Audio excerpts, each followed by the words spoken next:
আসসালামু আলাইকুম এভরিওয়ান, আমি Mahfuzur Rahman Khan Rocky, JK fitness trainer একজন ইনস্ট্রাক্টর। সো আসেন আজকে আপনাদেরকে ট্রাইসেপসের খুব সুন্দর একটা ওয়ার্কআউট দেখাই কিভাবে পারফর্ম করবেন।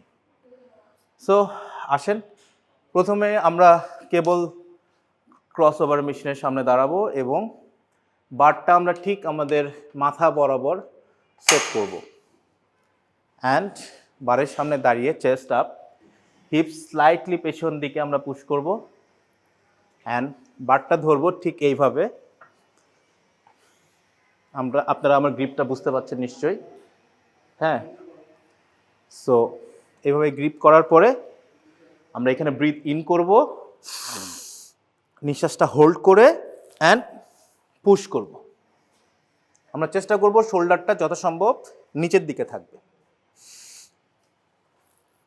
Push and breathe out, breathe in, push and breathe out. Thank you.